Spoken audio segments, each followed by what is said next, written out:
이 시간 우리 함께 말씀 보도록 하겠습니다. 하나님께서 오늘 저와 여러분에게 주시는 말씀은 고린도전서 4장 1절로 8절 말씀입니다. 고린도전서 4장 1절로 8절까지의 말씀입니다. 다 찾으신 줄로 알고요. 저와 여러분이 한 절씩 교독하도록 하겠습니다. 사람이 마땅히 우리를 그리스도의 일꾼이요 하나님의 비밀을 맡은 자로 여길지어다. 그리고 맡은 자들에게 구할 것은 충성이니라. 너희에게나 다른 사람에게나 판단받는 것이 내게는 매우 작은 일이라도 나도 나를 판단하지 아니하노니 내가 자책할 아무것도 깨닫지 못하나 이로 말미암아 의롭다함을 얻지 못하노라. 다만 나를 심판하실 이는 주시니라. 그러므로 때가 이르기 전 곧 주께서 오시기까지 아무것도 판단하지 말라. 그가 어둠에 감추인 것들을 드러내고 마음의 뜻을 나타내시리니 그때에 각 사람에게 하나님으로부터 칭찬이 있으리라.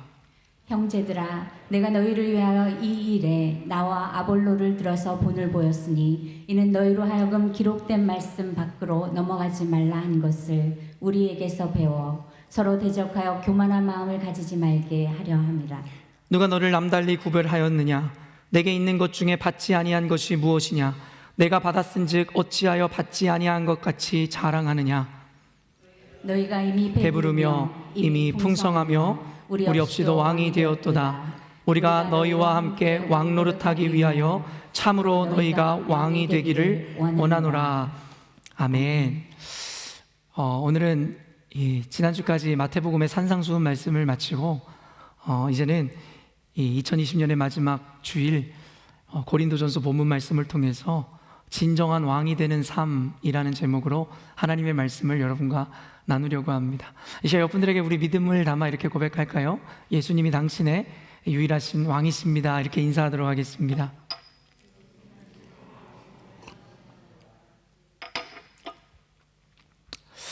우리가 그저께 함께 성탄 예배를 드리고 메리 크리스마스 이렇게 외친 지가 이제 이틀이 지났습니다. 여러분 그때 누리셨던 그 행복함 이틀이 지난 지금도 누리고 계십니까? 아기 예수로 이 땅에 오심으로 우리에게 구원을 허락하신 그 주님의 은혜로 말미암아 여전히도 감격하는 삶을 살고 계시는지 모르겠습니다.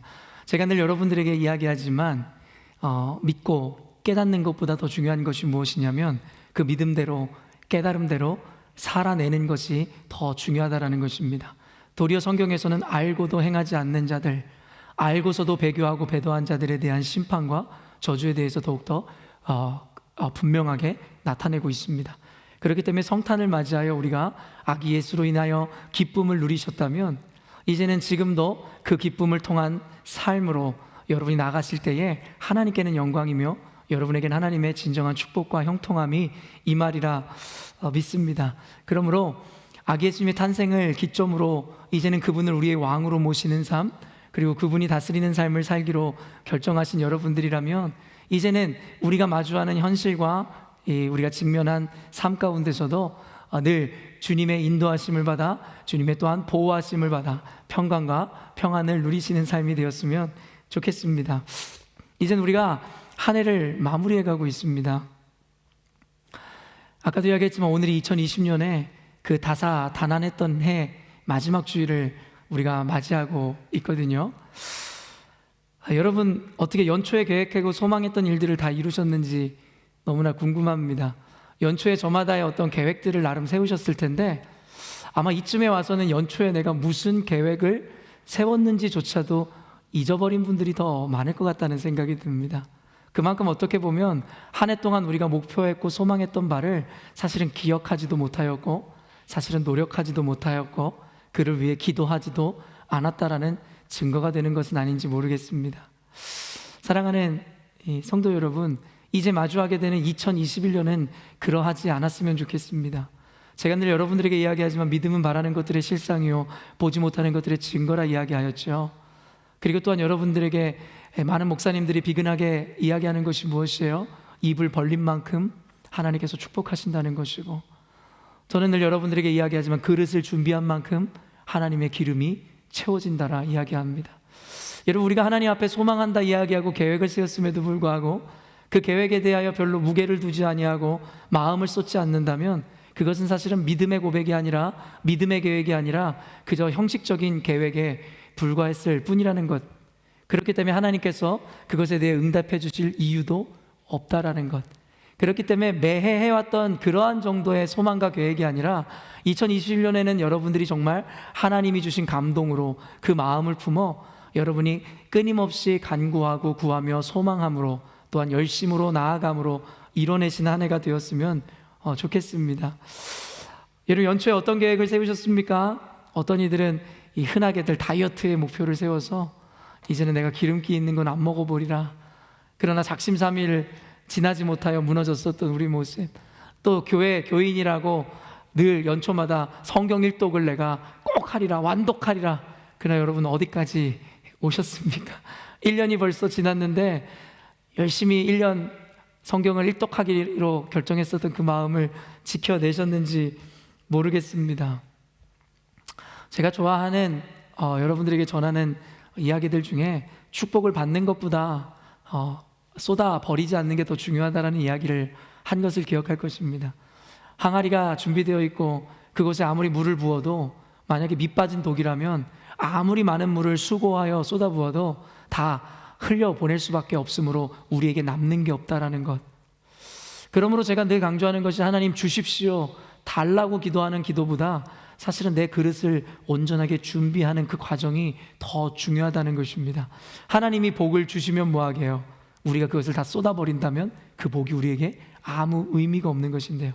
그래서 제가 오늘 2020년의 마지막 주일을, 그리고 이제 송구영신 예배를 하나님께 주중에 드리게 될 텐데, 오늘의 이 마지막 주일날 어떤 설교를 하여야 우리 성도들에게 가장 의미 있는 설교가 될까라고 생각할 때에, 목회자로서 제 마음에 2021년에는 하나님이 새 일을 행하실 것이고 참 복을 여러분의 인생 가운데 부어주시고 우리 교회 가운데 부어주실 것인데, 그 복을 잃어버리지도 쏟아버리지도 않을 수 있도록 여러분의 그릇을 준비할 수 있는 설교를 해야겠다라는 생각이 들었습니다. 그러므로 2020년의 마지막 주일에 여러분, 오늘 설교를 통해서 여러분의 그릇을 준비시키십시오. 그 그릇을 준비하는 이유는 여러분에게 쏟아 부어주실 하나님의 은혜와 축복을 담아내기 위함인 줄로 깨달아 알므로, 오늘 설교를 통해 여러분의 축복을 받아 누릴 수 있는 온전한 그릇으로서 준비되는 시간이 되었으면 좋겠습니다. 여러분, 하나님께서는 당신의 형상대로 저와 여러분을 창조하셨습니다. 여러분 믿으시죠? 그러면서 하나님께서 우리에게 권세를 주셨어요. 어떤 권세요? 세상의 모든 것을 다스리고 통치할 수 있는 권세 말입니다. 창세기 1장을 보면 하나님께서 첫째 날에 시간을, 그리고 둘째 날에 공간의 개념을 창조하시고 그 외의 시간에 그 시 공간을 채우시는 작업을 하시죠. 그리고 여섯째 날에 인간을 만드심으로 말미암아 하나님께서 시 공간을 채우신 모든 것에 대해서 인간들로 하여금 다스리고 땅에 충만하라 말씀하셨습니다. 여러분, 어떻게 보면 보잘것없다라고 여겨지는 저와 여러분의 삶일지라도 하나님께서 당신의 형상대로 저와 여러분을 지으실 때에 원래 하나님께서 목적하신 바, 그리고 우리에게 주신 그 아이덴티티가 무엇이냐면 바로 왕과 같은 삶입니다. 바로 다스리는 삶이라는 것입니다. 하나님은 저와 여러분을 그렇게 부르셨죠. 그러나 너무나 안타깝게도 인간의 죄로 말미암아 우리는 타락하기 시작하고 그 지위를 잃어버리게 되었죠. 그러나 너무나도 아이러닉하게도 2000년 전에 예수께서 오심으로 말미암아 실추된 우리의 영광과 명예를, 그리고 우리의 직분을, 아이덴티티를 다시 원래 위치로 돌려놓으셨음에도 불구하고, 여러분 안타깝게도 현재를 살아가는 우리들, 특별히 예수 그리스도로 말미암아 다시금의 기회를 제공받은 저와 여러분들의 삶일진데, 세상을 다스리는 삶을 살기는커녕 세상에 다스림을 당하는 삶을 살게 되었다라는 것입니다. 그것이 안타까운 것이죠. 하나님께서는 우리들에게 세상을 소유하는 자들로 우리를 부르셨는데, 우리는 세상을 소유한 자들의 삶을 사는 것이 아니라 도리어 세상의 소유가 되어버린 삶을 사니까 말입니다. 여러분, 우리 안에는 하나님께서 이미 완전한 축복과 은혜를 주셨음을 믿으시기 바랍니다. 하나님께서 우리 정체성 자체를 왕같은 제사장이며 거룩한 나라여 하나님의 백성이며 하나님의 유업을 이을 자녀의 삶이라고 하나님께서 이미 결정해 주셨습니다. 그러나 우리는 세상을 살아가면서 왕같은 제사장이고 거룩한 나라이며 하나님의 백성 되어 영원한 나라를 함께 다스릴 자의 삶을 살지 못하고 하나님의 자녀의 권세를 받은 자의 삶을 살아내지 못한다라는 것이에요. 그러니까 기독교인이지만 세상에 나가서 당당하지 않은 것입니다. 세상에 나가서 오히려 기독교인이라는 것을 숨기며 살아가는 것입니다. 왜일까요? 세상 사람들의 손가락질과 조롱이 무서운 것이겠죠. 왜일까요? 세상에서 내가 푸대접을 받아 성공하지 못할까 봐 두려운 것이겠죠. 그게 세상을 다스리는 자들의 모습일까요? 왕같은 제사장들의 삶일까요? 하나님의 자녀된 자들의 삶의 특권을 누리는 삶일까요? 안타깝지만 주님께서 주신 특권을 우리는 0.1%도 사용하지 못하는 삶을 살아가더라는 거예요. 그러니까 성경에서 주신 하나님의 축복이 우리의 인생으로 받아내지지가 않는 것이죠. 그리스도인들의 삶은 세상이 감당할 수 없다라고 이야기했습니다. 세상이 줄 수 없는 참 평안을 너희에게 주노라 말씀했습니다. 너희는 항상 기뻐하고 쉬지 말고 기도하고 범사에 감사하는 인생을 살 수 있노라고 말씀하셨습니다. 그러나 그 말씀에 있는 내용들과 축복들이 더 이상 우리의 삶으로 살아내는 삶이 아니니 이것이야말로 비극이 아니라 할 수 없는 것이겠죠. 여러분, 회복하십시다. 다시 돌아가십시다. 어디로요? 주님께서 우리를 원래 만드시고 창조하신 때로, 그리고 우리에게 주신 그 특권의 자리로 돌아가십시다. 우리가 없는 것이 아니라 그것을 잊고 살아갈 뿐이라는 것입니다. 많은 영화의 소재에서 사용되듯이 원래는 왕자로 태어났음에도 불구하고 세상에서 여러 가지 이유로 인해서 거지 같은 삶을 살아가는 것이 어쩌면 혹시나 저와 여러분의 삶은 아닐까 걱정됩니다. 그래서 너무나도 드라마틱하게 오늘 말씀을 통해서 여러분의 정체성을 회복하십시오. 그래서 세상에 소유된 삶을 사는 것이 아니라 세상을 소유하고 다스리는 자의 삶을 살아내시기를 주님의 이름으로 축원합니다. 늘 이야기하지만 부흥이라는 개념, 미국의 여러분 어떤 경제적인 관념에서 시작되어진 이 부흥의 개념이 잘못 도입돼요. 이런 교회가 부흥이라 하면 교회로 사람들의 머릿수가 채워지고 교회 건물을 올리는 개념으로 생각하지만 하박국서에 나와 있는 부흥의 개념은 전혀 그렇지 않다라고 여러분에게 누누이 이야기했습니다. 부흥이라는 것은 사람이 많아지고 교회에 돈이 넘치고 건물을 세우는 것이 부흥이 아닌 것입니다. 성경에서 부흥이라는 것은 renew, restoration, 다시 회복하는 것이고, 여러분 revival, 여러분 우리가 다시 돌아가는 것, 그리고 renew, 새롭게 되는 것을 의미하는 것입니다. 언제로요? 하나님께서 우리를 완전한 존재로 지으셨던 그때의 모습을 회복하는 것, 그 자녀됨의 권세를 찾아내는 것, 그것이 부흥이라고 성경에서는 이야기하는 것이겠죠. 그런 의미에서 오늘 사랑하는 성도님들과 제 삶이 그 부흥을 경험하심으로 새로움을 다시금 깨닫는 시간이 되시기를 주님의 이름으로 또한 축원합니다. 세상에는 헷갈리는 단어 그리고 개념들이 참 많습니다. 심지어는 단어들마다 중의적인 의미가 있어서 듣는 이들마다 그 의미가 다르게 들릴 수 있는 단어들이 참 많습니다. 그렇기 때문에 어떤 보이는 단어보다는 그 단어를 받아내는 삶의 환경과 마음의 자세에 따라 그 단어가 긍정이 되고 부정이 될 수도 있는 것 같습니다. 늘 이야기하지만 이것에 대해서 성경에서 고린도전서 1장에서 이야기하듯이 십자가의 도가 멸망하는 자들에게 미련한 것이고 구원을 얻은 우리들에게는 하나님의 영광이 됨이라 이야기하는 것이겠죠. 십자가는 동일한 것인데 그것을 받아내는 사람의 삶의 태도와 믿음과 마음 자세에 따라 생명을 바쳐 수호해야 되는 가치가 되기도 하고 쓰레기 같은 것이 되기도 하더라는 것입니다. 제가 늘 여러분에게 또 강조합니다. 그렇기 때문에 성경이라는 것 자체가 가치가 있는 것이 아니라 성경을 읽어내는 우리들의 태도와 입장과 믿음에 따라 이것이 무가치가 되기도 하고 가치가 될 수도 있다는 것입니다. 하물며 십자가도 그러한데 성경 그 외에 세상에 존재하는 그 어떤 물질이 다를까요? 물질 자체가 여러분 의미를 갖는 것이 아니라 그 물질을 대하는 저와 여러분에 따라 그것이 독이 될 수도 있고 복이 될 수도 있다라는 것을 잊지 마십시오. 그렇기 때문에 세상을 읽어내는 것, 세상을 살아내는 것, 세상의 복을 받아내는 것의 핵심에는 세상의 환경과 상황에 있는 것이 아니라 그 세상의 환경과 상황을 받아내는 저와 여러분의 믿음과 마음의 중심에 있다라는 것입니다. 오늘 그래서 이런 중의적인 의미를 갖고 있는 단어, 그리고 부정이 될 수도 있고 긍정이 될 수 있는 단어 한 가지를 여러분들에게 소개해 주려고 합니다. 빌립보서 4장 11절에서 12절 말씀인데요, 한번 읽어볼까요? 시작. 내가 궁핍함으로 말하는 것이 아니니라. 어떠한 형편에든지 나는 자족하기를 배웠노니 나는 비천에 처할 줄도 알고 풍부에 처할 줄도 알아. 모든 일 곧 배부름과 배고픔과 풍부와 궁핍에도 처할 줄 아는 일체의 비결을 배웠노라. 우리가 알고 있는 이 유명한 말씀, 바로 자족이라는 단어를 여러분과 함께 나누고자 하는 것입니다. 자족이라는 단어 여러분 의미를 알고 계시겠죠? 스스로 넉넉함을 느낀다라는 사전적인 의미를 갖고 있는 것이에요. 근데 사도 바울이 이야기하는 것이 무엇이에요? 내가 곤고에 처해 있으나 풍부에 처해 있으나 비천에 있든지 어느 순간에 있든지 나는 일체의 비결을 배웠다라는 거예요. 특별히 자족하기를 배웠다라는 거예요. 이것이야말로 그리스도인들이 가져야 하는 태도겠죠. 어떤 이들은 돈이 많으면 행복한 것이고 돈이 없으면 불행한 것이라 이야기합니다. 그것은 세상 사람들이 내리는 행복의 기준일지 모르겠습니다. 그러나 그리스도인들에게는 세상이 감당할 수 없는 자족의 개념을 허락하셨지요. 우리가 가진 것이 있든 없든 건강하든 그렇지 않든 우리는 자족할 수 있는 믿음을 가진 자들이어야 된다라고 이야기합니다. 디모데전서 6장 6절 한번 볼까요? 읽습니다. 시작. 그러나 자족하는 마음이 있으면 경건은 큰 이익이 되느니라. 일반적으로 이 자족이라는 말은 이 사도 바울이 이야기한 것처럼 또한 우리가 일반적으로 커먼리 생각하는 것처럼 긍정적인 의미를 담고 있죠. 스스로 만족하는 것, 상황이 어떠하든지 간에 스스로 감사하는 마음을 갖는다는 것, 그것은 경건에도 큰 이익이 되고 유익이 된다라고 성경에 이야기하는 것을 보면 자족하는 마음은 참 좋은 마음인 것 같습니다.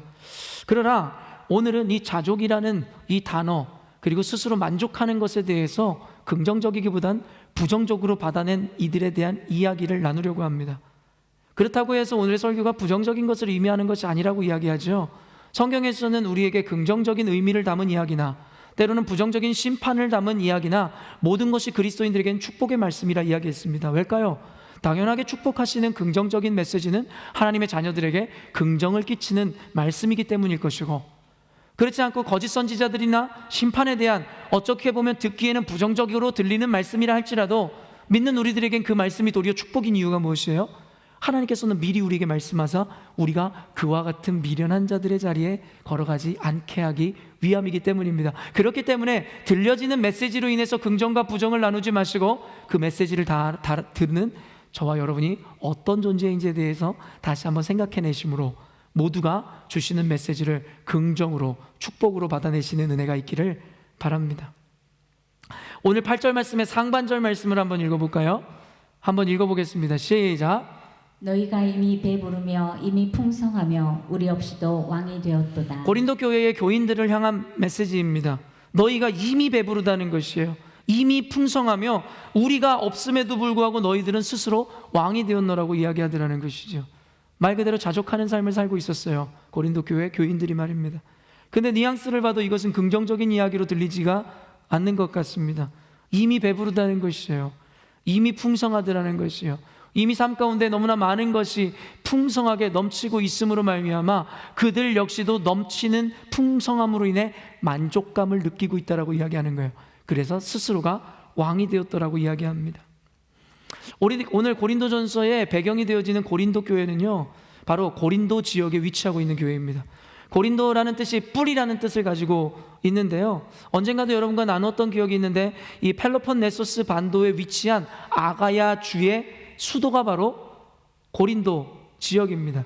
그리고 그 고린도, 이 수도인 고린도 지역은 항구 도시여서 지중해 연안에 있는 국가들의 해상 교통과 무역의 중심지였다라는 것이에요. 그래서 여러분, 이곳을 찾는 민족들은요, 다양한 민족들이 존재하고 있었다라는 것이에요. 그래서 다양한 민족들과 종족들이 항구 도시인 고린도에 모여서 그들의 무역을 행하기도 하고 그들의 어떤 경제적인 활동과 이곳을 통해서 문물을 교환하기도 했었다라는 것이 바로 이 고린도 지역에 대한 역사인 것입니다. 그렇기 때문에 이곳은 굉장히 큰 도시였고 이곳은 모든 것이 발달되어 있으며 모든 것이 넘치는 곳이었다라는 것을 역사가들이 이야기합니다. 그와 함께 여러분, 언젠가도 고린도 이 전서 강해를 하였지만 고린도 교회에는 여러분, 고린도 지역에는 어떤 영향이 있었어요? 바로 우상숭배의 영향이 있었다라는 거예요. 너무나도 다양한 민족들이 모이다 보니 그들이 가지고 온 저마다의 신들이 모여 있는 곳이었으며, 여러분, 그리고 지중해 연안이다 보니까 뱃사람들이 모이는 항구 도시였잖아요. 그러니까 뱃사람들은 늘 생명을 내걸고 일을 했어야 되잖아요. 거친 파도와 싸움했어야 된다라는 거예요. 그렇기 때문에 바다로 나갈 때마다 그들은 자신들이 가지고 있는 우상들을 위해 산당을 지어 그곳에서 제사를 지내고 예배를 드림으로 그들의 안녕과 평안을 구하였다라는 거예요. 그렇기 때문에 고린도 지역에는 많은 지식과 문화 그리고 재정적 풍부가 넘치기도 하였으며 음란이 넘치는 도시였고, 여러분, 또한 우상이 즐비한 도시가 바로 이곳이었다라는 거예요. 오고 가는 사람들이 너무나 많아서 한때 번성할 때에는 2만 명을 동시에 수용할 수 있는 야외 극장이 있었다고 합니다. 여러분, 2만 명이에요.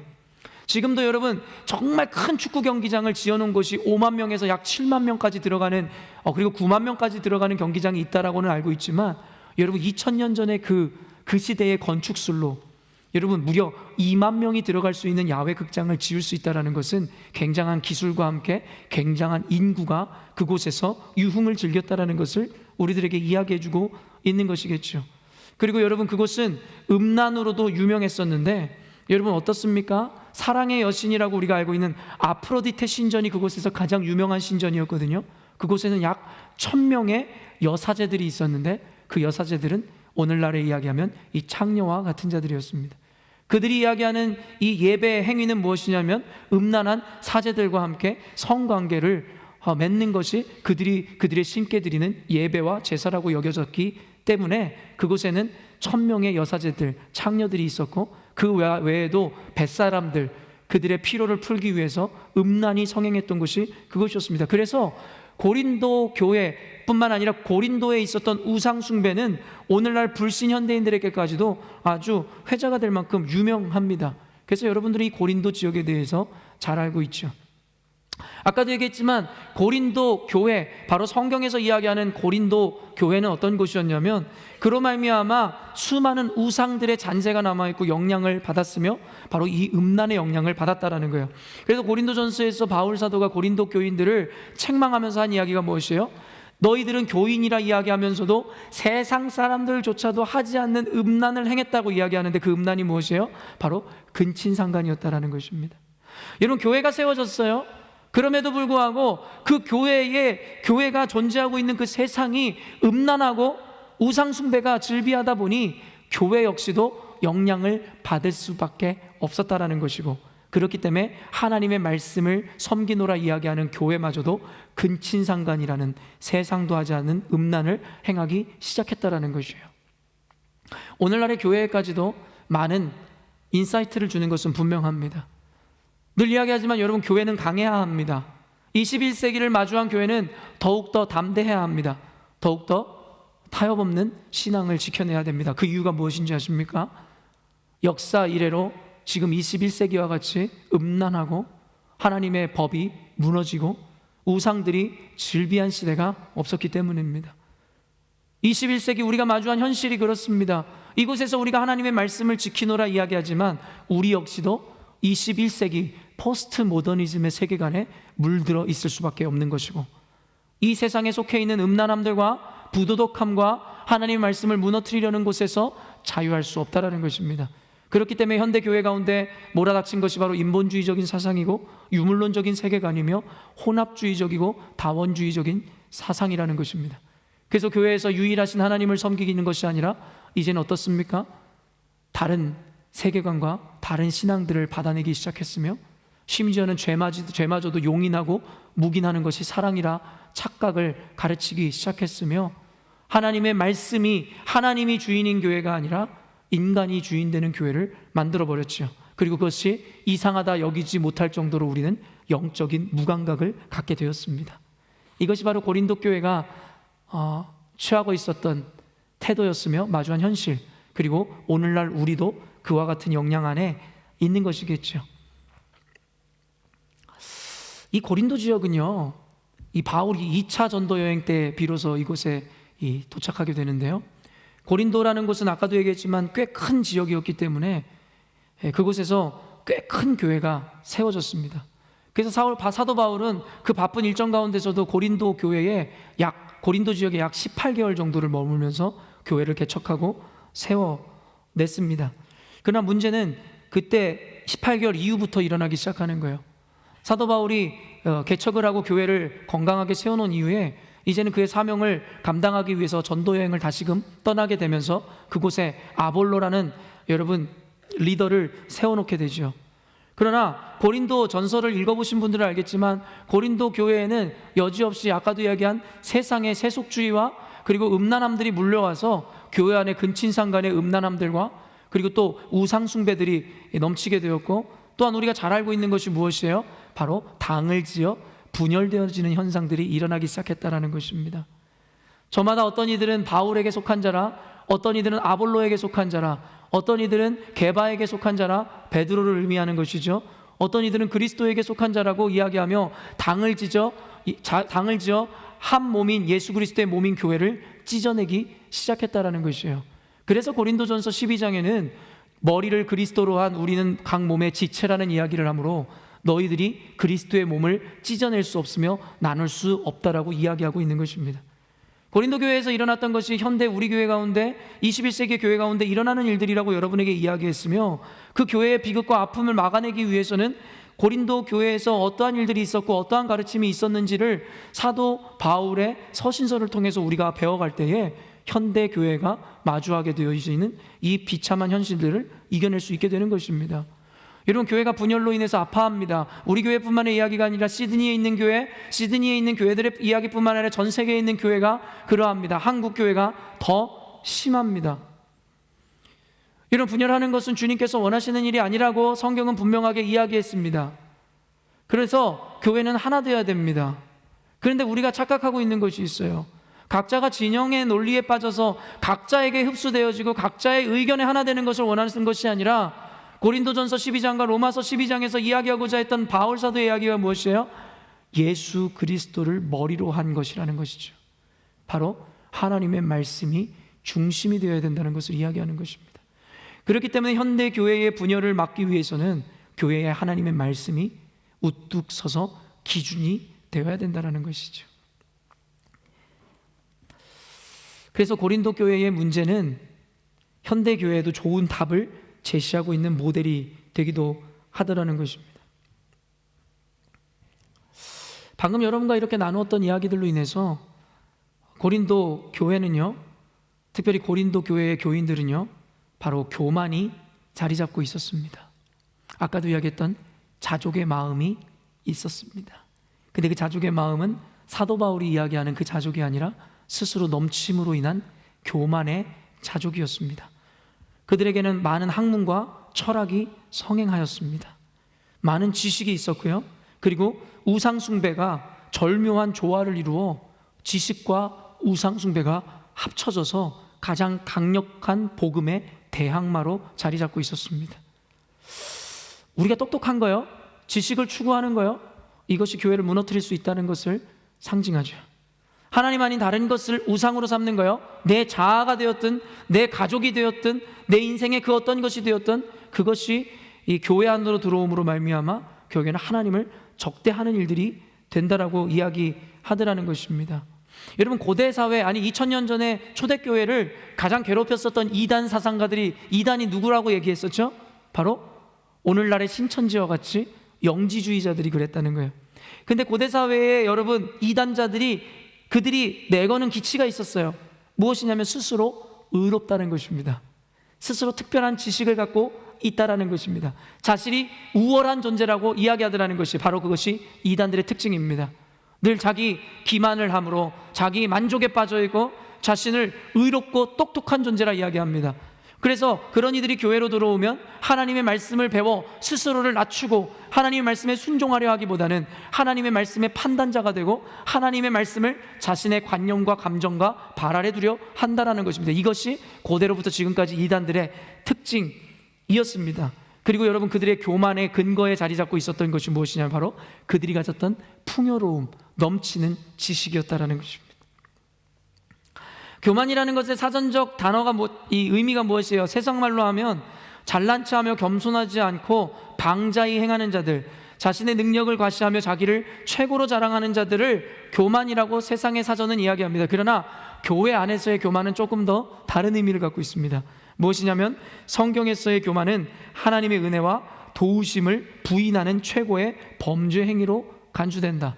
교회에서의 교만이라는 것은 무엇이냐면 스스로 자족하고 스스로를 의롭다 여김으로 말미암아 저는 하나님이 더 이상 필요하지 않습니다. 왜냐하면 내 인생은 이미 충분합니다. 이미 나는 똑똑합니다. 이미 나는 의롭습니다. 그러므로 주님은 나의 삶 가운데 들어올 자리가 없습니다. 이것을 성경에서는 교만이라고 이야기하고 있는 것입니다. 고린도 이 지역에 살고 있었던 또는 고린도 지역에 세워졌던 고린도 교회가 바로 이와 같은 교만함으로 넘쳤습니다. 왜일까요? 경제적으로, 지식적으로 충만했습니다. 너무나 많은 것을 갖고 있었습니다. 그들이 생각할 땐 고린도 지역 그 자체가 바로 파라다이스였습니다. 그들은 천국에 대한 소망도 필요 없었습니다. 왜요? 이곳이 천국이기 때문입니다. 음란이 충만하고 돈이 넘치고 지식이 풍요가 넘치는 세상. 여러분과 제가 살아가는 이 호주는 어떤 나라입니까? 호주는 명목상 기독교 국가입니다. 이름만 그런데 기독교 국가이지 어떤 통계에 의하면 실제 기독교인들 real Christian 소수에 불과하다는 통계를 본 적이 있습니다.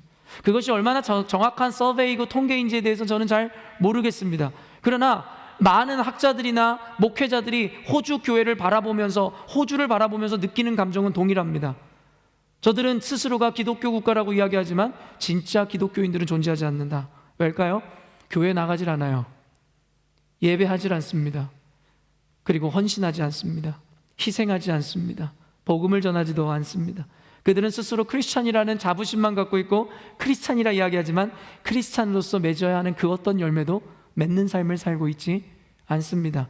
그렇기 때문에 우리는 그들을 real 크리스찬이라고 하지 않습니다. true 크리스찬이라고 하지 않습니다. 왜요? 그들은 껍질만 그리스도인이고 모양만 교회이기 때문입니다.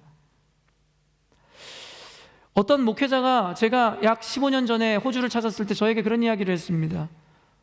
호주에서 전도하기가 너무나 힘들다는 거예요. 호주에서 복음 전하기가 너무나 힘들다는 거예요. 시쳇말로 호주에서 교회하기가 힘들다는 거예요. 그분이 하는 이야기가 무엇이냐면 그들은 교회를 나오려고 하지 않는다는 것이고 복음을 들으려 하지 않는다는 것이고 소망을 발견하려고 하지도 않는다는 거예요. 왜냐하면 그들은 이미 좋은 환경, 좋은 복지, 충분한 삶을 누리고 있다라고 이야기하기 때문이라는 것이에요. 여러분 어딜 가나 파라다이스입니다. 자연경관이 호주만큼 아름다운 나라가 세상에서 몇이나 될까요? 호주만큼 복지가 좋은 나라가 얼마나 많이 있을까요? 거기다가 그뿐만 아니라 민족성 자체가 호주인들은 달라요. 호주인들은 돈이 많고 없고를 떠나서 여러분 이들의 삶을 보니까 저는 참 어떤 면에선 좋은 삶이라고 생각하는데 이들은 돈이 없어도 가족들이랑 빚을 내서라도 여행을 가요. 그들에게 가치는 돈보다 가족과 함께 보내는 시간이고 그들이 인생 가운데 누릴 수 있는 환경이라는 것을 알고 있는 것이죠. 전 어느 순간 언젠가 길을 걸으면서 비치에 누워있는 어떤 백인들을 보면서 그런 생각이 들었어요. 모두가 바쁘게 일하고 있는 이 시간에 저들은 지금 저기서 어떻게 저렇게 한가로이 누워있을 수 있을까? 여러분 저는 그들의 그런 삶이 부럽기도 하면서 존경스럽기까지 했습니다. 아무리 경제적으로 삶이 빡빡하고 어려워도 그들은 태양을 즐길 수 있는 여유, 자연을 즐길 수 있는 여유를 갖춘 삶을 살고 있으니까요. 그러나 어떤 면에선 존경받을 만한 그들의 가치관과 삶이 여러분 그들에게 저주가 되었음도 잊지 말아야 합니다. 파라다이스와 같은 환경이요, 넉넉한 복지요. 언젠가 누군가가 이야기하더라고요. 호주에서의 영주권의 가치가 11억의 경제적 가치라고. 저만 빼고 여러분 대부분이 영주권과 시민권을 갖고 있는 분들 아니에요? 여러분 돈 없다고 이야기하지 마세요. 여러분이 이미 11억을 가진 사람들이에요. 감사하지 않으세요? 영주권이 있다는 것만으로도 여러분은 부자인 거예요. 여러분 그만큼 훌륭한 복지, 삶이 좋은 환경으로 인해서 호주인들은 하나의 저주와 같이 하나님을 찾지 않는 삶을 살게 되었습니다. 왜냐하면 그들은 이미 파라다이스를 살아내고 있기 때문에 얼핏 보기에는 좋으나 그것이 함정입니다. 여러분 함정입니다. 그런 그들의 풍요로운 삶이든 내면의 만족이든 결국 그것이 하나님을 거절하게 하는 이유가 되었기 때문입니다. 여러분 아이러닉이라는 것이 이것이에요. 우리는 모두 부자가 되길 원해요. 모두가 영주권을 받고 싶어 하죠. 모두가 좋은 집에 살고 싶어 하고요. 명예와 만족을 누리고 싶어 하죠. 그래서 성경에서는 굉장히 그런 것들에 대해서 늘 부정적으로 바라보고 경계하는 것을 볼 수 있어요. 근데 우리가 아까도 제가 서원에서도 밝혔지만 그것 자체가 저주받을 만한 것이 아니에요. 그것은 하나의 복의 결과이기도 했습니다. 성경에서는 하나님을 잘 따르는 자들의 삶 가운데 그런 풍요를 주셨으니까요. 그러나 그것을 받아내는 이들의 태도와 믿음 때문에 그것이 저주가 되기도 하였다라는 거예요. 이스라엘 백성들이 하나님께 복을 받으면 뭐합니까? 그것을 받아낼 깜이 되지 않았던 거예요. 그릇이 되지 않았다라는 거예요. 그러다 보니까 어때요? 그들에게 주신 축복이 그들에게 저주가 되었다라는 것입니다. 여러분, 우리 교회가 복을 받아 누렸으면 좋겠습니다. 그런데 그 복이 진짜 복으로 받아낼 수 있는 교회가 되었으면 좋겠습니다. 그렇지 않으면 하나님이 주신 복이 도리어 우리를 집어삼킬 수도 있기 때문입니다. 그래서 오늘 저와 여러분이 그릇을 만들자고 이야기한 것입니다. 그래야 2021년에 주신 하나님의 복을 모두 받아 누릴 수 있기 때문입니다. 여러분, 그래서 성경에서는요, 많은 고대의 믿음의 선진들이 금식을 하는 장면들을 우리에게 보여주었죠. 여러분, 그들이 금식했던 이유는요, 그들이 가난해서도 아니고 먹을 것이 없어서도 아니었다라는 거예요. 그들은 풍요하고 잘 살았음에도 불구하고 그들의 마음에 겸손함을 갖추기 위해서 그들은 금식했다는 거예요. 그래서 금식이라는 단어는 단순히 음식을 안 먹는다는 사전적 의미, 고대의 의미를 갖고 있는 것이 아니에요. 히브리 의미에서의 그 금식이라는 것은 무엇이냐면 스스로를 괴롭게 한다라는 의미를 갖고 있습니다. 오늘날에 우리가 금식을 하는 이유는 우리가 그렇게 좋아하는 음식을 자제하고 그 마음으로 말미암아 우리를 힘들게 만든다는 의미를 갖고 있다는 거 알고 계세요? 세디스트도 아니고 왜 우리를 힘들게 만드냐고요? 하나님 앞에 겸손하기 위해서라는 거예요. 도리어 그래서 여러분, 욥의 이야기를 보십시오. 욥은 당대의 최고의 의인이었습니다. 주님께서 인정할 만큼이요, 그는 모든 부와 명예와 세상 사람들의 여러분 총망을 받는 자였어요. 그럼에도 불구하고 그의 삶이 늘 어땠습니까?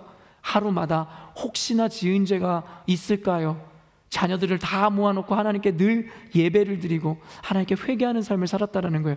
여러분, 부자가 나쁜 것이 아니라, 명예가 나쁜 것이 아니라, 성공이 나쁜 것이 아니라, 건강이 나쁜 것이 아니라, 도리어 그것을 온전히 받아내지 못하는 우리의 믿음이 잘못된 것이라는 것이죠.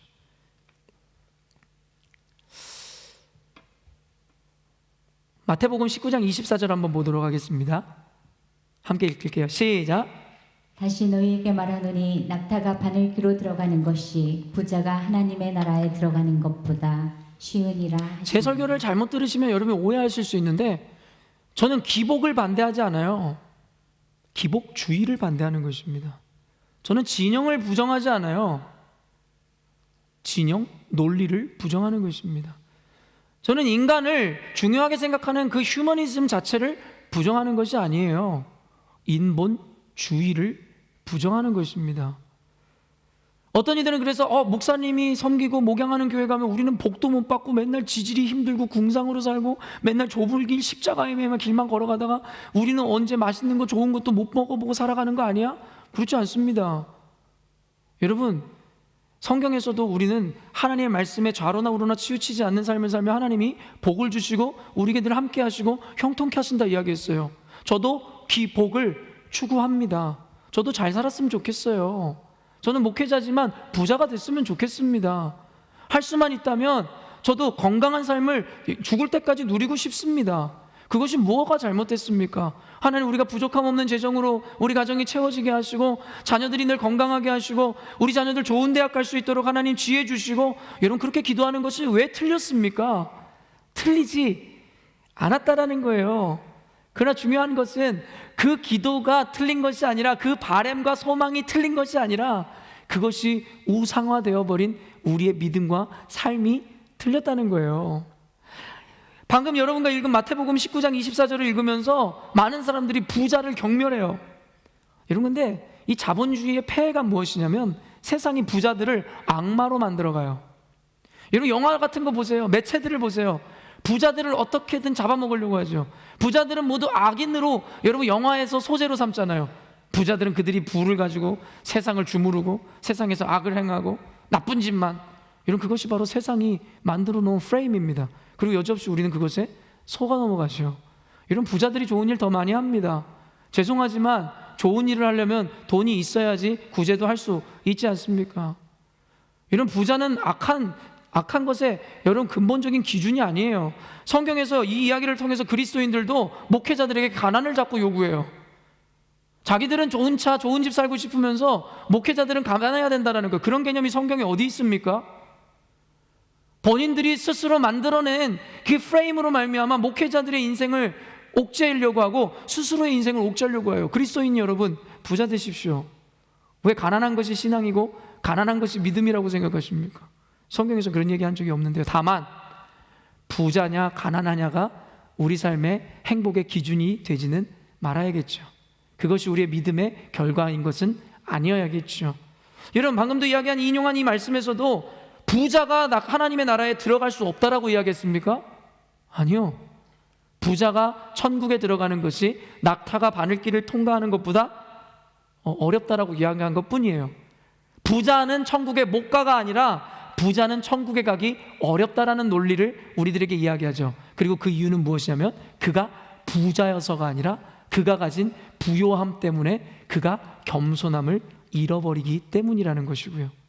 그렇기 때문에 여러분, 부자 되십시오. 2021년에 하나님의 축복을 모두 받아 누리십시오. 그러나 여러분 마음에 겸손함을 잃지 마십시오.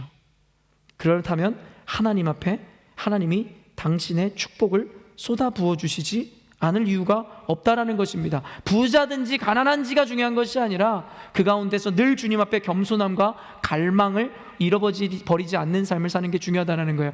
마가복음 8장 36절입니다. 읽습니다. 시작. 사람이 만일 온 천하를 얻고도 자기 목숨을 잃으면 무엇이 유익하리요? 그 다음에요.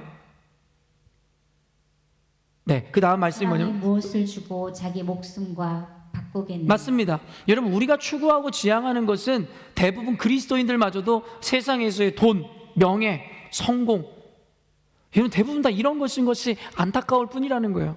제가 갖고 있는 여러분 이 재정론에 대해서 여러분 알고 있잖아요. 여러분, 하나님 말씀과 목적을 이루기 위해서 살기 시작하면 여러분 재정과 그 풍요는 따라오게 돼 있는 거예요. 왜요? 하나님의 목적을 이루어야 되니까요. 여러분, 이것이 주객이 전도되거나 목적이 달라지면 안 됩니다. 왜냐하면 그것이 우상이고 하나님이 복을 주시지 않는 이유가 되기 때문입니다. 너희는 먼저 그의 나라와 그의 의를 구하라. 그리하면 이 모든 것을 너희에게 더하여 주시리라. 하늘에 계신 천부께서도 너희의 필요와 만족이 무엇인지를 알고 계신다라는 거예요. 그래서 우리들에게 먼저 그의 나라와 의를 구하라는 것입니다. 여러분이 하나님의 말씀 앞에 기준을 세워서 주의 사명을 감당하는 삶을 살잖아요. 여러분이 지향하지 않아도 그 축복들이 여러분을 따라오게 되어 있습니다. 믿으십니까? 여러분, 그것이 바로 재정의 원리이고 그리스도인들에게, 교회에게 채워주시는 하나님의 은혜의 원리인 것입니다. 그러나 우리는 주객이 전도되어 하나님을 믿노라 이야기하면서도 도리어 하나님을 이용해서 내 복을 채우길 원하고 내 충만, 돈을 얻기를 원하는 인생을 살더라는 것이죠. 사랑하는 성도 여러분, 그런 이들의 인생은 결코 복을 얻을 수도 없으며 혹 그들이 원하는 복이 주어져도 그것이 축복이 아니라 저주가 될 것이라는 것이죠. 우리가 원하고 바라는 거 모두 얻은 다음에 결국에 우리가 지옥 가면은 그게 무슨 의미가 있겠습니까? 마가복음에서 이야기하는 그거 아니에요? 부자가 되었는데 하늘나라에 들어가지 못하면 그것이 무슨 의미가 있겠습니까? 차라리 천국에 가고 모든 것 갖지 않는 것이 가치롭다라고 성경에서는 이야기하고 있는 것이죠. 그래서 오늘 8절 말씀 읽겠습니다. 시작. 너희가 이미 배부르며 이미 풍성하며 우리 없이도 왕이 되었도다. 우리가 너희와 함께 왕노릇하기 위하여 참으로 너희가 왕이 되기를 원하노라. 그래서 사도 바울이 지금까지 제가 했던 설교들을 그 설교의 내용들 때문에 교만함에 빠져 하나님 앞에 스스로 만족함으로, 교만함으로 스스로가 왕과 같은 자들이라고 여겼던 그들에게 안타까워 편지 쓴 것이 바로 오늘 본문의 내용인 것이에요. 그래서 그들에게 우리 없이도 너희는 왕이 되었도다. 그러나 우리가 너희와 함께 왕노릇하기 위해서 참으로 너희가 왕이 되기를 원하노라. 굉장히 역설적이고 굉장히 문학적인 표현이죠. 너희들은 우리가 없음에도 불구하고 왕이 되었노라. 그러나 참으로 너희들이 진정한 왕이 되게 하기 위해서 오늘 우리가 너희와 함께 너희들에게 말씀을 나누길 원한다라고 이야기하고 있는 것입니다. 6절 말씀 한번 읽어볼게요. 6절 말씀 시작. 형제들아, 내가 너희를 위하여 이 일에 나와 아볼로를 들어서 본을 보였으니 이는 너희로 하여금 기록된 말씀 밖으로 넘어가지 말라 한 것을 우리에게서 배워 서로 대적하여 교만한 마음을 가지지 말게 하려 함이라. 결론부터 이야기한 다음에 왜 그 결론이 이루어졌는지에 대해서 설명하는 순서예요. 너희들이 스스로 자족하여 왕이 되었노라는 거예요. 그래서 내가 너희들에게 우리와 같이 왕노릇하게 하기 위해서 진정한 왕이 되기를 원하노라 이야기하죠. 그러니까 지금까지 그들은 왕노릇하였지만 진짜 왕이 아니었다라는 것이고 허상 가운데 살았다는 것이고, 그리고 저와 여러분이 읽은 이 말씀은 그들이 왜 그러한 인생이 되었는지에 대해서 지적하고 있는 것이죠. 우리에게 중요한 것이 이거예요. 그래야지 우리도 진짜 왕이 될 수 있는 것이니까요. 하나님이 주신 그 아이덴티티를 회복할 수 있는 것이니까요. 로마서 12장 3절이에요. 읽습니다. 시작. 내게 주신 은혜로 말미암아 너희 각 사람에게 말하노니 마땅히 생각할 그 이상의 생각을 품지 말고 오직 하나님께서 각 사람에게 나누어 주신 믿음의 분량대로 지혜롭게 생각하라. 제가 방금 읽어드린 6절과 그리고 로마서 12장 3절을 통해서 여러분이 깨닫게 되는 것이 무엇이에요? 왜 우리가 여러분 교만에 빠지게 되고 우리가 거짓 왕노릇을 하는 인생을 살게 되었을까요? 뭘까요? 바로 교만함, 말 그대로 자신의 분수를 모르기 때문이라고 이야기하는 것이죠.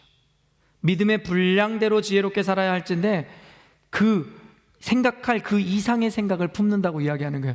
그러니까 무슨 말이에요? 로마서에서 이야기하는 게 우리가 넘보지 말아야 될 것들을 넘보고 넘어가지 말아야 되는 선이 있는데 그것을 자꾸 넘는다는 거예요. 성경에서는 우리에게 마땅히 생각할 그 이상의 생각을 품지 말라는 거예요. 그러나 중요한 건 고린도 교회에 있었던 성도들은 마땅히 품지 말아야 될 것들을 품었다는 것이고 생각했다는 것이고, 이것이 바로 선을 넘었다는 거죠. 여러분, 모든 죄악은 바로 자신의 신분을 망각하고 그 자리를 떠나면서부터 시작되는 거예요. 모든 죄가 그렇습니다. 첫째, 악의 근원이 누굽니까? 세이튼, 사탄, 루시퍼 아니에요?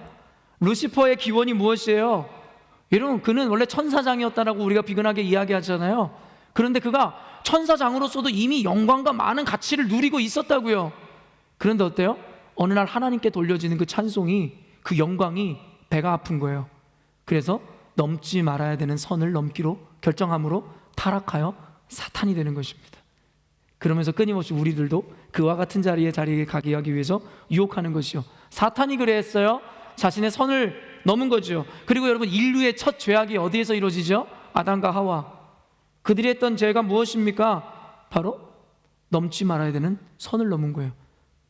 주님께서는 에덴 동산 천국을 만들어 주시고 아담과 하와에게 영원한 죄 없는 존재로, 영생을 누리는 존재로, 수고하지 않아도 모든 것을 먹을 수 있고 모든 것을 다스릴 수 있는 왕과 같은 존재로 지어 주셨어요. 그런데 딱 한 가지, 하나님과 아담과 하와에서의 질서와 선을 세우기 위해서 선악과 하나 세우셨다고요. 그러면서 이래요. 너희들이 이곳에 있는 모든 것을 누리고 먹을 수는 있는데 이 선악과 하나만 건들지 마. 여러분, 그게 그렇게 큰 무리의 부탁이었나요? 명령이었나요? 주님께서 모든 것을 허락하셨는데 선악과 나무 하나만 하지 말라 그랬는데요. 근데 인간이 어떻습니까? 넘지 말아야 되는 선을 넘고 그 하나를 따먹어 버리죠. 그 다음에 여러분, 인류가 심판을 당한 이후에 여러분, 인류가 어떤 죄를 저질렀습니까? 바벨탑을 쌓는 거예요. 자신들이 하나님과 같이 되고자. 그 외의 이야기들 하면 뭐합니까? 이미 여러분, 모든 죄악들이 자신의 자리를 망각하고 떠나면서부터 그 죄가 시작되는 것입니다. 인간이 교회에서 주인 노릇하려고 하기 때문에 교회는 늘 상처받는 것이고 기독교는 무너지는 것입니다. 여러분, 다시 한번 이야기합니다. 교회 주인은 여러분이 아닙니다. 저도 아닙니다. 하나님이세요. 오직 하나님이십니다. 자신들에게 이롭도록 말씀을 바꾸려 하지 마세요. 자신들이 원하는 교회를 만들어가려 하지 마세요. 자신의 몸을 쳐 복종함으로 하나님께서 원하시는 교회를 이루시고 하나님이 원하시는 교회 가운데 여러분이 구성원이 되세요. 여러분이 주인이 아닙니다. 21세기의 세계관이 만들어 놓은 괴물과 같은 신앙입니다. 교회의 주인은 주님이십니다. 여러분은 주님의 종인 것입니다. 그 선을 넘지 않기 위해서 그래서 제가 늘 강조하는 게 뭐죠? 기준입니다. 어떤 기준이에요? 말씀의 기준이죠. 여러분, 공동체를 지키기 위해서 생겨난 게 바로 법치입니다. 법치라는 것의 개념이 무엇인지 아세요? 법 아래 모든 인간은 평등하고 법 위에 아무 존재도 없다라는 것이죠. 근데 요즘에 한국 사회에 법이 무너지기 시작했잖아요. 법치가 무너지면서 떼법이 창조되기 시작하고 인생들이 나와 촛불만 켜면 모든 법이 다 무너져 버립니다. 대한민국이 요지경이 된 이유라고 저는 확실히 이야기할 수 있습니다. 여러분, 법치가 무너지면 국가는 무너집니다. 왠지 아세요? 인간이란 존재는 다 다르기 때문이에요. 옳다고 여기는 도덕적 관념도 다르고, 감정도 다르고, 정서도 다르고, 성향도 다르고, 인간의 만족을 채우다 보면 그 어떤 공동체도 온전히 설 수 없죠. 그래서 국가에는 법이 있는 것이고 법치가 중요한 것이지요. 그런데 하물며 법이라는 것은 완벽하지 않아요. 그렇죠? 그럼에도 불구하고 법을 지켜야 됩니다. 그런데 하나님께서는 교회 안에 그리스도인들의 인생 가운데 완벽한 법을 주셨어요. 진리를 주셨다고요. 무너지지 않는 법을 주셨다고요. 그게 바로 성경이었죠. 아까 8절에 뭐라고 이야기합니까? 기록된 말씀 밖으로 넘어가지 말라. 말씀 밖으로 넘어가지 말라. 말씀 밖으로 넘어가는 순간 너희들이 교만해지고 너희들은 멸망을 자초하는 자들이 된다라고 이야기하는 거예요. 현대 교회가, 현대 그리스도인들이 선을 넘었어요. 말씀을 넘었다고요. 말씀의 기준을 무너뜨렸다고요. 사랑하는 성도 여러분, 우리가 이 세상에서 왕과 같은, 진짜 왕과 같은 하나님의 자녀로서의 삶을 살기 위해서는 이 기준을 분명히 세우셔야 됩니다. 아담과 하와에게 모든 것을 허락하셨던 것처럼 우리가 세상의 모든 것을 허락받기 위해서는 하나님 앞에서의 넘지 말아야 되는 기준, 그리고 그 기준의 근거가 바로 하나님의 말씀, 성경인 것입니다. 그리고 두 번째 포인트입니다. 7절 말씀이에요. 읽습니다. 시작. 누가 너를 남달리 구별하였느냐? 내게 있는 것 중에 받지 아니한 것이 무엇이냐? 내가 받았은즉 어찌하여 받지 않은 것 같이 자랑하느냐? 오늘은 첫 번째, 두 번째 근거만 여러분과 나눌 거예요. 첫 번째가 무엇이었다고요? 선을 넘었다는 것이고, 말씀의 기준을 삶의 중심으로 삼지 않았다라는 것, 그것이 바로 고린도 교회 교인들이 교만했었던 이유였습니다. 그리고 두 번째가 바로 이것입니다. 뭐죠? 하나님께 받은 것에 대해 인정하지 못하고 자기에게로부터 났다라고 생각하는 것. 여러분, 현대 우리들의 모습 아니에요? 여러분, 모든 것이 주님의 은혜입니다. 믿으십니까? 그런데 우리는 잘난 것은 우리들을 공으로 돌리고 안 좋은 것은 하나님의 원망의 화살로 돌리는 것이죠. 그렇지 않아요? 하나님, 내 인생이 이게 뭡니까? 우리 가정이 이게 뭡니까? 내가 이렇게 열심히 살았는데 내 인생이 이게 뭡니까? 그러다 좋은 일 있으면 하나님께 얼마나 찬송하고 감사하고 감사헌금으로 우리 마음을 표현합니까? 그러지 않잖아요. 좋은 일은 당연한 것이고 되지 않는 것은 원망의 화살, 하나님께 영광을 돌리기는커녕 하나님께 원망만 돌리는 게 어쩌면 우리들의 모습이지는 않을까를 생각해 보는 것입니다. 여러분, 고린도 교회에 있었던 문제, 고린도 전서를 읽어보시면 알아요. 아까 얘기한 음란, 당 짓는 것, 그리고 우상 숭배, 그리고 한 가지가 뭔지 아세요? 바로 은사에 대한 문제였어요. 고린도 교회에 은사들이 넘치기 시작했어요. 막 어떤 이들은 방언을 통변하고 예언을 하고 신유의 은사가 일어나고 귀신을 쫓아내고, 은사가 일어나니까 이들이 교만해지기 시작했어요. 여러분, 이거 잘 보세요. 교회 안에 가끔 가다가 자기가 하나님의 음성을 듣고 하나님의 옆에 은사가 있고 막 이런 사람들이 있어요. 저는 그걸 부정하는 게 아니에요. 저도 그런 은사가 있습니다. 그걸 부정하는 게 아니에요. 성경적인 거니까요. 중요한 것은 아까도 얘기했지만 그 은사 자체가 나쁜 것이 아니라 그 은사를 받아내는 그릇이 문제라는 것이죠. 왜요? 그들은 그 은사를 가지고 스스로를 높이기 시작했어요. 여러분, 통일교회 창시자가 누구예요? 문선명입니다. 그리고 박태선이라는 이단의 창시자도 알고 계시죠? 그들이 원래 교회에 여러분 집사들이었고 능력자였어요. 전국구 은사주의자들이었어요. 그러다가 여러분 은사를 발휘하다 보니까 어때요? 자기들이 하나님이 되기 시작하는 거예요. 사탄과 똑같은 것이죠. 하나님이 주신 그 은사도 결국엔 그것을 받아내는 그릇이 온전하지 못하니까 그것이 도리어 저주가 되어 그들의 인생을 집어삼키더라는 것입니다. 여러분, 은사를 주시는 것이 누구십니까? 하나님이세요. 우리의 노력으로 된 게 아니라고요. 우리가 무슨 노력을 해서 은사를 받았습니까? 그냥 주님이 주셨다고요. 근데 주신 것에 대한 감사와 주신 것에 대한 공을, 영광을 하나님께 돌리는 것이 아니라 받은 자일 뿐인데 우리가 스스로 높이죠. 아까 7절 말씀이 무엇이었습니까? 누가 너를 남달리 구별하였느냐? 누가 너희들에게 믿음을 주었냐라는 거예요. 내게 있는 것 중에 받지 아니한 것이 무엇이냐? 너희들이 가지고 있는 건 모든 것 하나님이 주신 거라는 거예요. 그런데 내가 받았은즉 어찌하여 받지 아니한 것처럼 자랑하느냐? 하나님이 다 줬는데 어떻게 너네들은 니네들이 스스로 만들어낸 것처럼 자랑하느냐? 여러분, 인생이 자랑할 게 어디 있습니까? 모든 건 하나님의 영광이고 하나님께 감사지요. 우리가 소유한 모든 것, 물질적인 것이든 관념적인 것이든 모든 것이 하나님께로 왔음을 여러분 인정하십시오. 하나님의 주권을 인정하는 자들의 태도입니다. 우리의 신앙도 마찬가지고 우리의 구원도 마찬가지고 심지어 우리의 은사도 마찬가지입니다. 다 하나님이 주셨어요. 거저 주셨어요. 거기서 우리가 자랑할 게 어디 있습니까? 거기서 교만할 만한 근거가 어디 있습니까? 신명기 8장 18절입니다. 신명기 8장 18절 여러분 마음에 새기세요. 이게 성경적 세계관입니다. 시작. 내 하나님 여호와를 기억하라. 그가 내게 재물 얻을 능력을 주셨음이라. 이같이 하심은 내 조상들에게 맹세하신 언약을 오늘과 같이 이루려 하십니다. 신명기에서 여러분 뭐라고 이야기합니까? 그래요, 하나님이 뭐 이렇게 허락하시는 건 맞는데 그래도 주님 내 능력이 있었으니까 요 정도 돈 번 거 아니겠어요? 내 수완이 있었으니까, 내 비즈니스 능력이 있었으니까, 내 달란트가 있었으니까. 여러분 신명기에서 뭐라고 분명히 얘기했어요? 내 하나님 여호와를 기억하라. 그가 내게 재물을 얻을 능력을 주셨다는 거예요. 여러분이 말하는 그 수완도 하나님이 주신 거예요.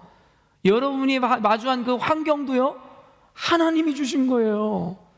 그런데 왜 그게 여러분의 능력입니까? 왜 교만하시려고 합니까?